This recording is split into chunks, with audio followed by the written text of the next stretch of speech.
The doctor told me I have to write this. He said it might make me feel better. I don't think that's true.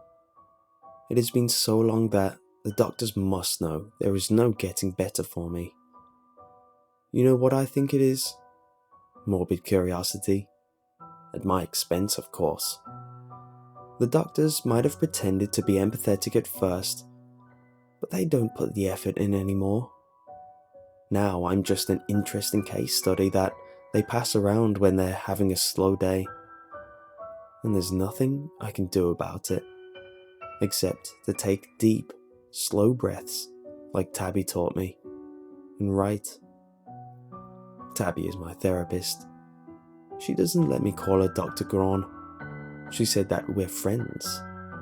That sounds cheesy, but she's the only person that cares about me here.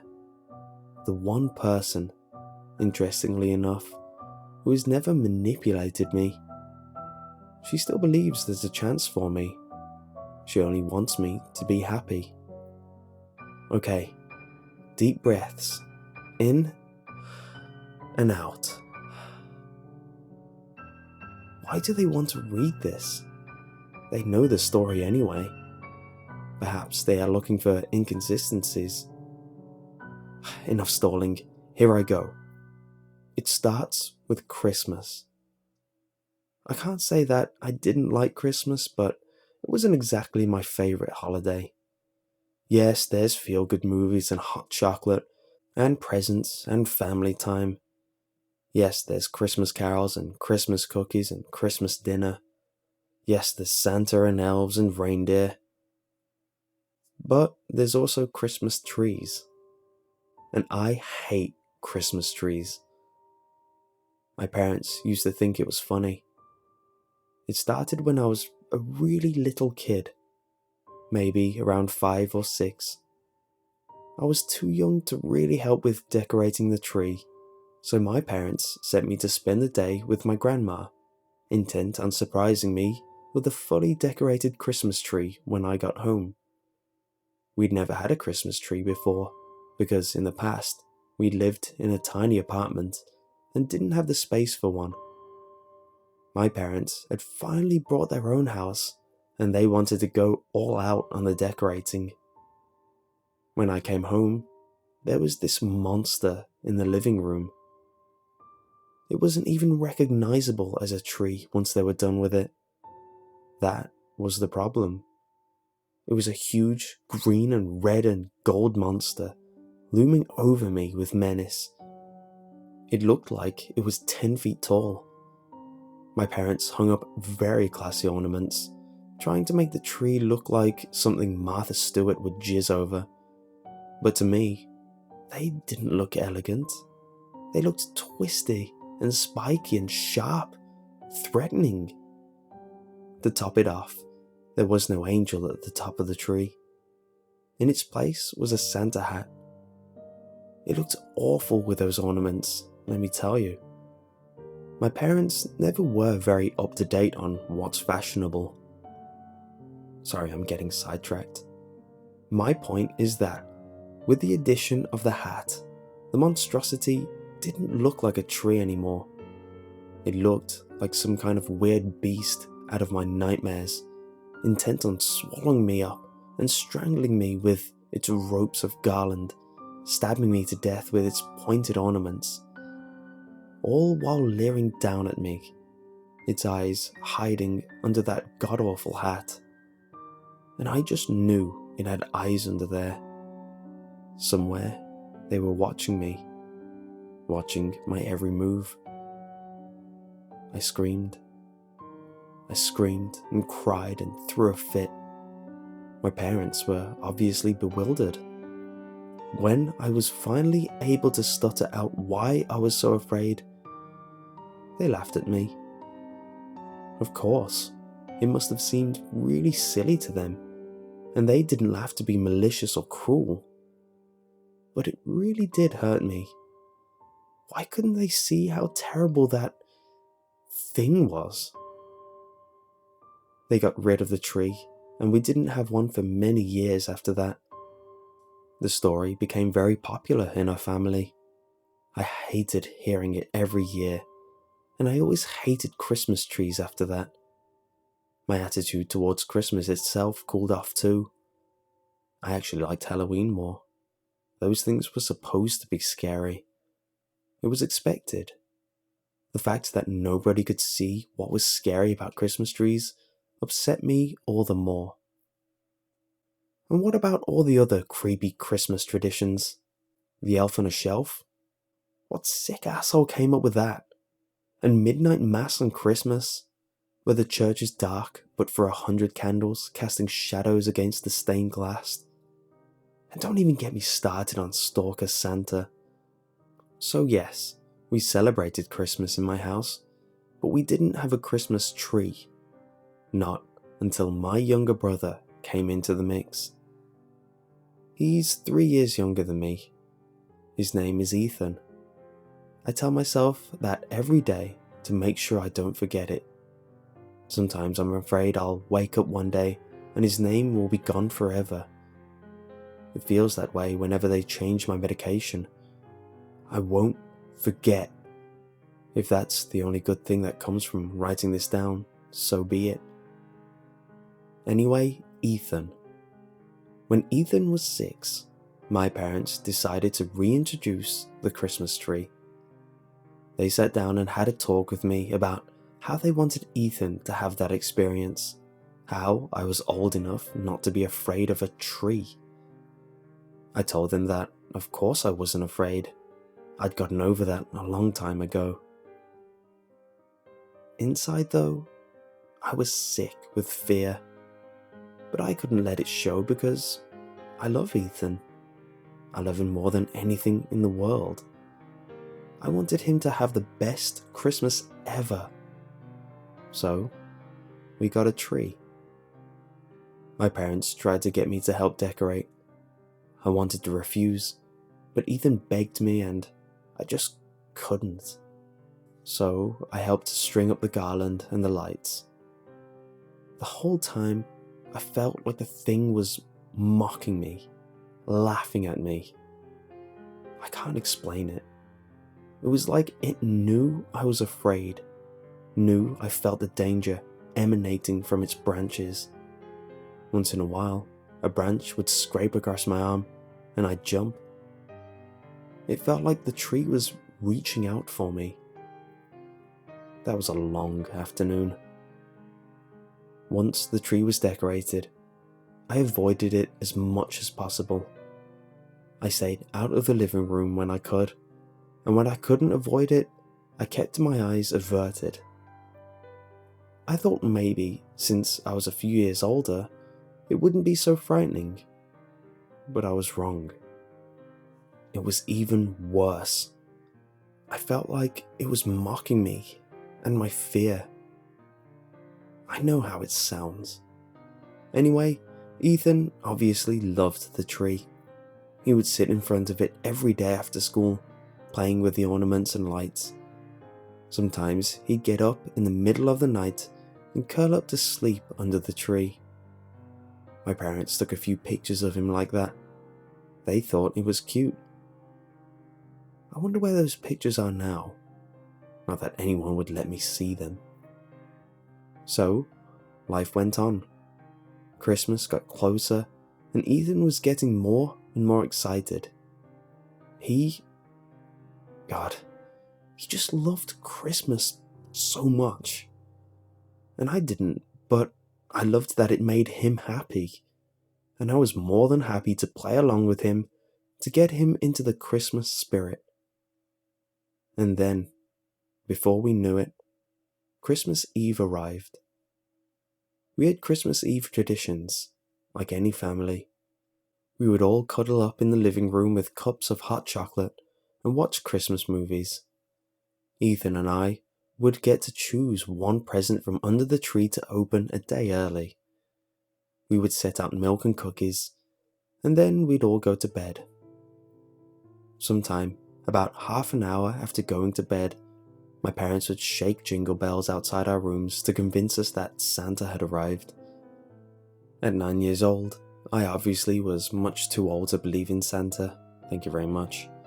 but Ethan loved it, so it was okay. But that Christmas Eve was different. It was different because I was sick. I really wasn't faking. I think my parents suspected I was to get out of sitting in the living room near the Christmas tree. But I, honest to God, felt nauseous and freezing cold. I finally convinced my mum by asking her to take my temperature. I was running a pretty substantial fever. I remember her frowning as she looked down at the thermometer. "Oh honey, I'm sorry I didn't believe you," she said. I can still see her in my mind's eye. Flyaway strands of her long black hair falling in front of her eyes. My eyes just looked like hers. "We'll get you in bed, sport. You can open the first present tomorrow," Dad offered as consolation. I can't see his face as clearly, but I can see his stature, the way he dwarfed the room. He was invincible. I always felt that way. Nothing could beat my dad. Ethan gave me an extra long hug and even offered to give up opening a present early so I wouldn't feel left out. But I knew he'd be disappointed, so I told him to go ahead and open it and let me know in the morning what he got. The smile he gave me was so worth it. I went to bed, dozing into a fitful sleep. My brother's laughter drifting in and out of my ears as I slowly relaxed. The next day, a few hours passed in a haze. I thought, perhaps, my fever had gotten worse because I kept hearing things. I heard my parents arguing about something. I heard something fall downstairs. I heard a strange rustling noise. The noises punctuated my dreams. A long string of nightmares about Santa and knives and shattered Christmas lights. I gasped into consciousness as I was dreaming about choking to death on a candy cane. It seemed rather silly when I woke up, but it doesn't seem silly now. It was about 3 in the morning when I woke up. I felt better, but I still had a bit of a fever. I decided to walk back down the stairs for a glass of water. I remember chuckling to myself, thinking about how surprised I'd be if I ran into Santa. Wouldn't that be something? But my giggling sounded a little strained to my ears. I was nervous. Why was I nervous? I couldn't trace the feeling to its source. I only knew that something about that night wasn't letting me relax. I walked down the stairs in the pitch black, not wanting to turn on the lights and wake anyone else up. I reached the landing and walked towards the kitchen. Okay, this is the part that gets hard. Deep breaths. Think of Ethan. I knew something was wrong. Even as I got a glass of water from the tap, I could sense it. I couldn't pinpoint exactly what was going on at first. And then it hit me. The sound. See, this wasn't noise. It wasn't obnoxious and grating and immediately recognizable. It was just a slow, deep sound that was vaguely familiar, vaguely unsettling. And it was coming from the living room. My hand trembled around the glass as I stared across the kitchen. The kitchen opened directly into the living room, which was connected to the living room. The door between the dining room and the living room was shut. My parents had hung a Christmas wreath on it. It looked a lot less festive in the dark. For a long moment, I just stared at the door, willing the sound to go away. But it didn't. The world doesn't work like that. I learned that lesson well that night. Eventually, I had to make a decision. I could go upstairs and go back to sleep, or I could buck up and see what was making that noise. I wanted so badly to just go back to bed, but I knew that I couldn't. Maybe if it was just Mom and Dad in the house, maybe then I would have gone to wake them up. But all I could think of was Ethan and how it was my job as the older brother to protect him. I crept across the kitchen, through the dining room, and ended up staring at the door. The sound was louder over there. It took me a few more minutes to work up the courage to open the door. I told myself that it would be like ripping off a band-aid. Opening the door would be the worst part, and then everything after that would be okay. Isn't it funny? Not really, I guess. I opened the door. My whole life ended in a moment. My parents were on the floor, their bodies twisted and crumpled together. They looked like they'd been flayed alive, their skin hanging in ribbons off their bodies. The air was so thick with blood, you could taste it in the back of your mouth. My parents on that floor, and I couldn't tell where one body started and the other began, ripped and pulled and flayed apart. But I didn't get much time to look at them, because a thin, wheezing sound caught my attention. I dragged my eyes over to the tree, the source of the sound. That deep rumbling was somewhere in the background, but it was no longer a priority at this point, as you can imagine. No, that wheezing noise was somehow more pressing, and it only took a second to figure out why. Ethan, in the tree. Breathe. Keep breathing. I'll get through this. Ethan was in the tree, as in his head and one of his arms was sticking out of the branches. The rest of the body was somewhere deeper in the thickness of the monstrosity. The wheezing sounds were the pitiful attempts he was making to keep breathing. I wouldn't learn until much later that such sounds are referred to as a death rattle. I shrieked and ran towards him, stumbling over a bloody hand. I still don't know whose it was. Ethan was being pulled further and further into the tree, his eyes glazed over with a thick kind of haze. I desperately wanted him to look at me, but he seemed incapable of doing so. Oh God, oh Jesus Christ. He didn't hear me. I grabbed his arm and yanked.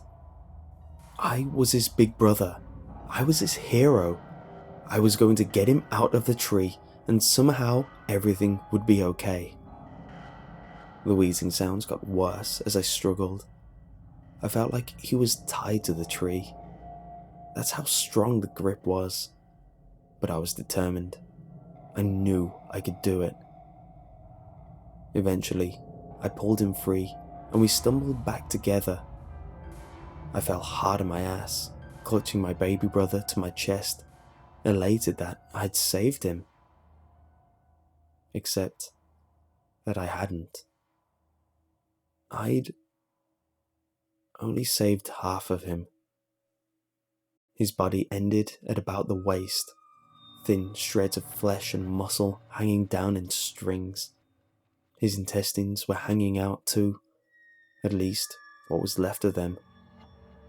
It looked almost like the tree had eaten him. I tried to talk to him then. I remember thinking that I could fix it. Hey, Ethan! Hey, wake up! Please, Ethan, come on! Wake up! It's Christmas! You can't go away on Christmas! He never even heard me. He was basically dead already, although it took a few more moments for his heart to actually stop beating. I sat there in the middle of the living room, my parents bleeding into the carpet behind me, my dead baby brother twitching in my arms. I sat there and looked at the Christmas tree. and I listened to the deep, rumbling sound. The sound of something pulling in and pushing out.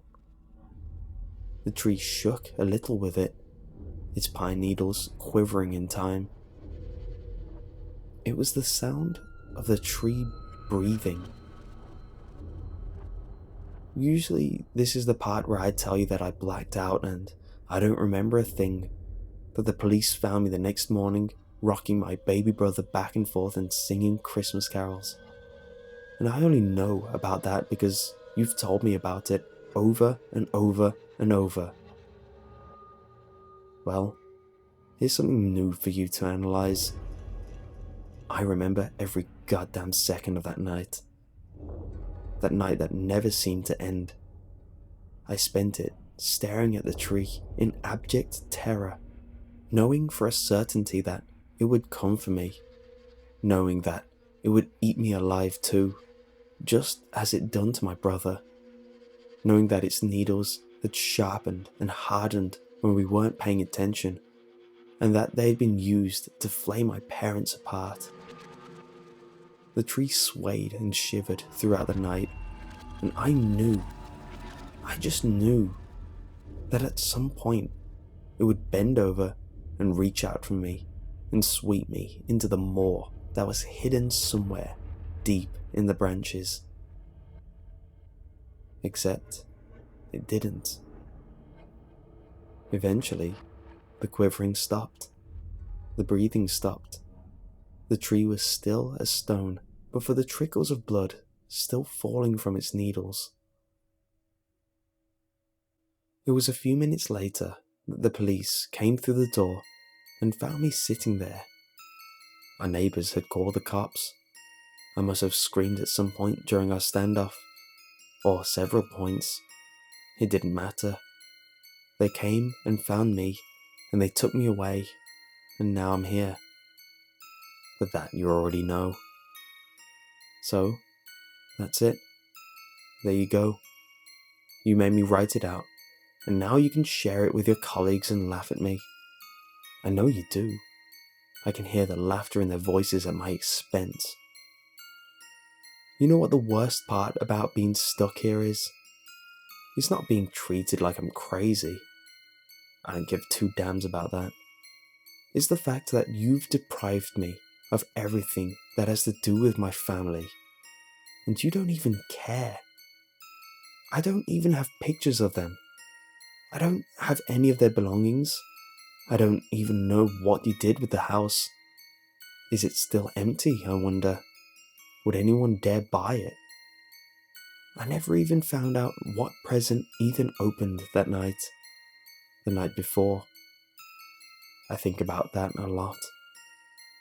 What his last toy was. You don't tell me what the police found during their investigation. Not that it matters, because I know what happened.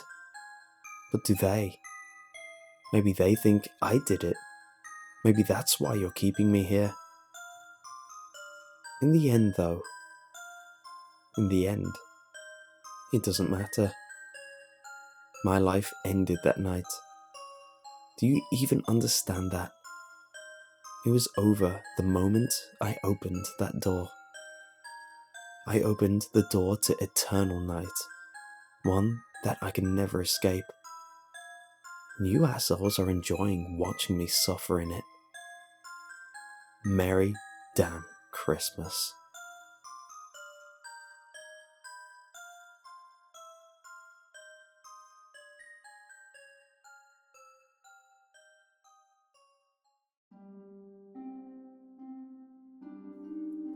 It should have been the perfect Christmas Eve. A thick layer of snow had floated down gently from the sky all day. Wishing my colleagues at the office a Merry Christmas, I put on my long winter coat and scarf and walked out into the snow. It crunched beneath my feet, and as it did so, I was reminded of being a kid, of how skeptical it was when the snow came. Then I thought about my own 2 kids back at home, waiting for me with my wife. That made me smile. That was until somebody grabbed hold of my arm from a darkened doorway. I recoiled at the sight of a homeless man in front of me, his face worn and grey, no doubt from countless nights sleeping in the cold, and his long matted beard gave both the impression and stench that he hadn't bathed in an age. "Ugh, spare some change," he said, coughing. I opened my wallet, hoping to find a small note, but all I had were 320s.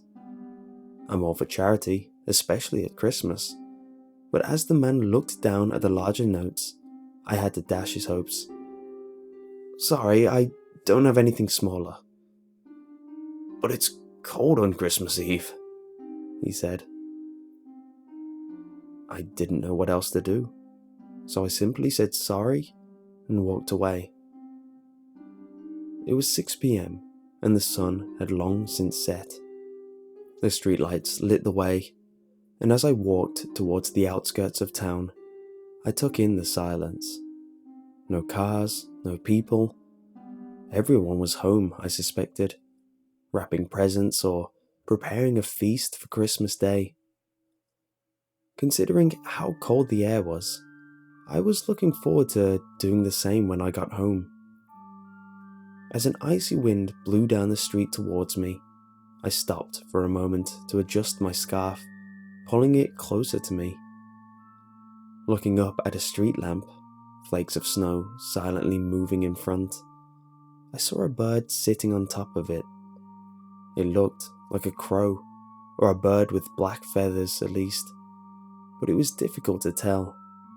The streetlight was overpowering, and so the details of the bird melted into the brightness set against the jet black sky.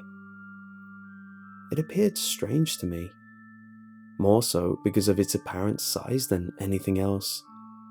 But for the first time since I'd left the office, the feeling of festive cheer had completely abandoned me. Looking up at the bird, I now felt an emptiness, a loneliness even, on that forlorn street. I felt sorry for it, all alone on Christmas Eve.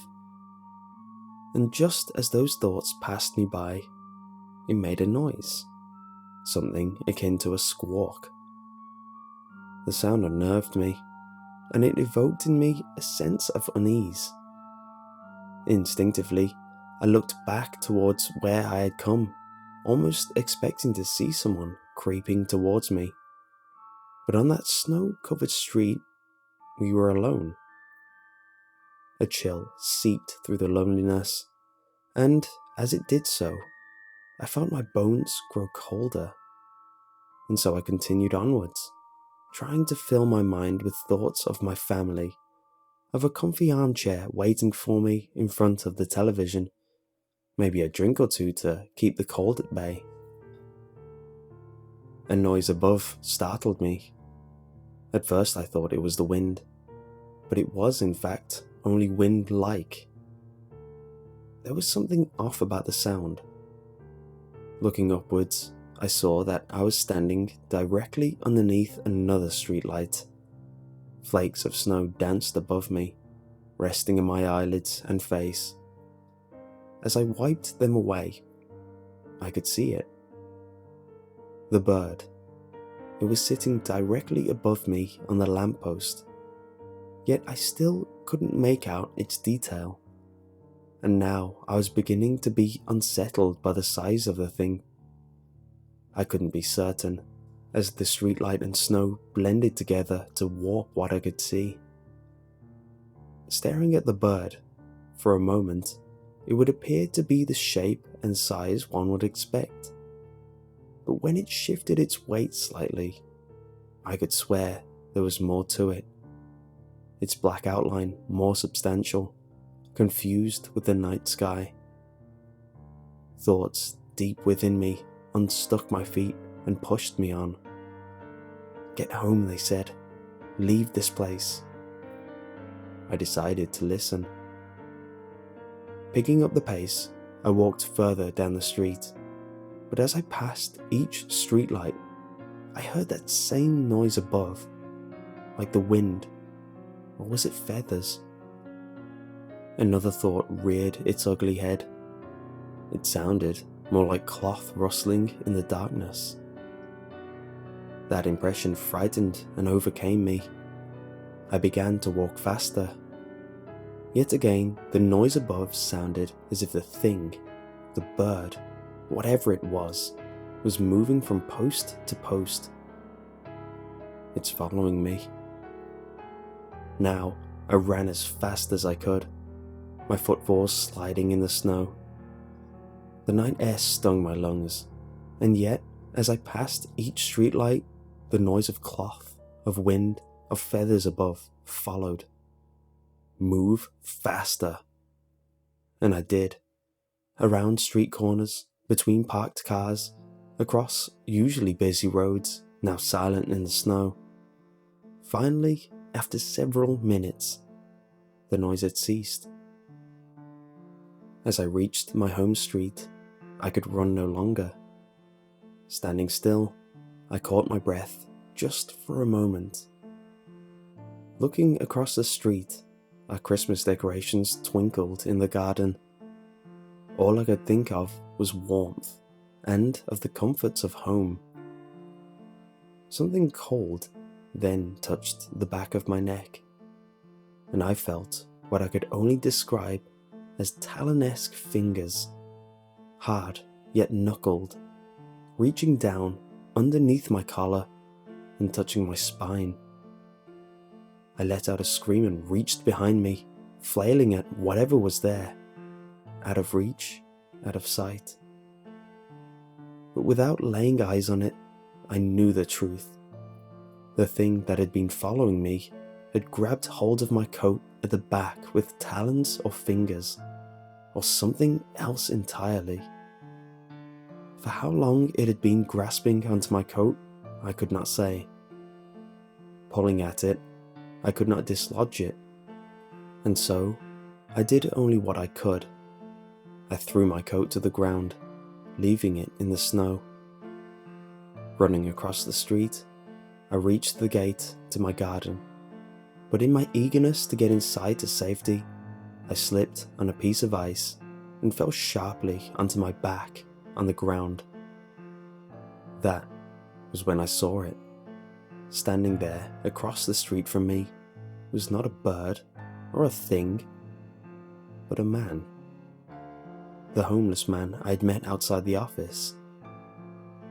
He pulled on my long winter coat and did the buttons up.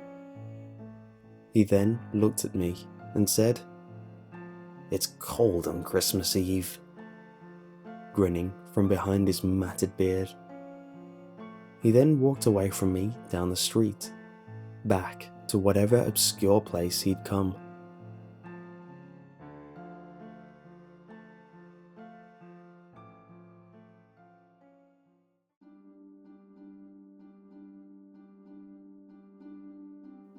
Exceptional. Just a grade A kind of day. The sun was out and it was a stuffy 45 degrees in Boston this past week. I went home to visit family and to see old friends I haven't seen in quite some time. What's kind of weird is that I knew this trip was going to be different. I'm 26 now, and every time I go home, I have less and less fun. I sit in my parents' house and watch TV. My dog lays at my feet after the initial excitement of seeing me walk through the door, and I usually go out with 2 or 3 of my friends from high school, only to get really drunk and hungover the next day. It's incredibly predictable. I guess the only difference this year is that my older brother was going to be joining us for the first time in 8 years, as he just came back from active duty in the military. This is actually the first time he's been home for the holiday since he was 15. He had a pretty troubled childhood, and my parents didn't really know how to handle him. Dave was a big man, 6'3" and 245 of pure muscle. He lasted 5 separate tours in Afghanistan and Iraq before being transferred to a base off the coast of Japan for a year, in which he hung around and ate sushi or something for a while. He probably hated that time off. Even so, he would be joining us for Christmas this year with his wife, who, by the way, was a total babe and had faithfully waited for him since his second tour in Iraq. It was going to be an interesting time talking about being an English teacher to my brute of a brother and trying to justify to him why Donald Trump was a pile of human trash. I got off at Logan and took the T to my house, just 20 minutes off the red line, let myself in with a spare key and carried my bags inside. Nobody was home, except for my dog, who greeted me with the intensity of 1,000 black labs, which is always great because a dog's love knows no bounds. He hung out in the kitchen while I made a quick sandwich and grabbed a glass of water. I went back to the living room, only to find the door open and my brother standing in the living room, with his bags in his hands and a huge smile on his face. He greeted me with such happiness I wasn't quite sure how to respond. I rarely wrote to him. I wished him happy birthday maybe 3 times over the past decade. Yet, he saw me and swallowed me up in his giant arms. He said something along the lines of, "Holy crap, man, you have facial hair, and you're a teacher, that rocks." We chatted for 20 minutes before my dad walked in and saw us both just talking and told us it felt just like the old days. The afternoon passed without a hitch as my mum showed up and we seemed like one happy family, probably for the first time in my life. It was weird because you always hear those horror stories about how the holidays are the absolute worst thing and families bicker the entire time. Apparently, not my family. My mom was literally bursting with joy. Dinner came around and my mom had something cooking in the oven. Some sort of meat that my brother had brought from near his new home in upstate New York. He claimed it would be the most tender meat I had ever eaten, which was probably true because I was too broke to afford anything more than the Star Market special. The house was smelling good, the family was happy, and I was even ignoring those texts from high school friends to go get smashed. This really was a change in the usual. I went upstairs to my room to grab my phone charger and bring it downstairs when I looked into my brother's room and saw him standing in the mirror with his shirt off, flexing and posing. Kind of strange, but not out of the usual for a guy who spent 8 years in the military. What was kind of strange though were the scars on his back, almost like claw marks. There were red streaks that lined Dave's spine and ran across his shoulder blades. There was 5 streaks, kind of in a row, almost like fingernail marks. I guess I shouldn't judge because they might have been made by his wife in the heat of passion. However, when I thought about it, she wasn't with him, and he hadn't mentioned her or told us why she didn't come with. Dave noticed me examining his back and quickly turned around.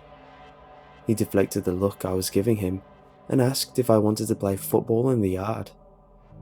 I reminded him that it was dark out and that it might be tough to throw a football at night.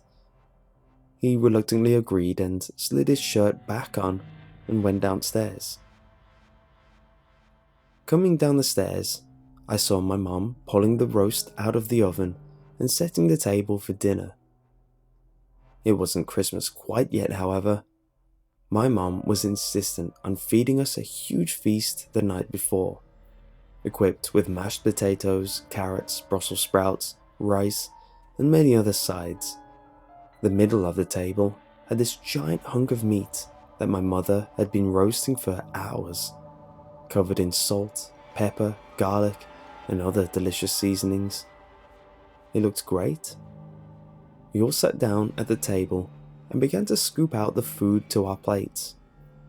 My mother began talking about her day at the office and how her boss kept making stupid turkey jokes all day, which annoyed her to no end. My father was off into space, as I'm sure he's heard Mom complain time and time again about her annoying boss. I looked over at my brother, and he was entranced at the food at the table, particularly focused on the meat. His eyes were fixed on the shimmering hunk that sat square in the middle of us all. His eyes were glossed over, almost teared up, and his left brow was twitching with anxiety. He waited for my dad to pick up his knife and perked up when it approached the gristle. Dad tore into the meat and began to cut away at the outside and placed a chunk on his plate. He then cut some for my mum and me and placed them gently on the side of our plates, right next to the mash. Dave's forehead began to bead up and trickle down his nose. My dad cut a piece and placed it in his mouth, chewing in between words and laughing at my mother's story from the day. Dave's face went green, like he was about to throw up. My mother ate a piece. My father ate another. She ate one more piece before she emphatically stated, "Boy, this meat really is good." I could see the pain on my brother's face as the colour left his face, and suddenly he passed out. My parents didn't even flinch. My dad looked over at me and said, "The first time is the hardest, but it gets easier every year. I remember my first kill. Dave really did love Maya, so I'm sure this was hard for him, but he knew the rules. You have to bring somebody home for the holidays. It's only tradition. You would think the army would have helped him cope a little better. Boy, that elliptical made this meat tender. I couldn't ask for a better pre-Christmas meal. Could you pass the gravy?" I passed the gravy and dug in. He was right. This meat was incredibly tender. Probably the best meat our family has ever had.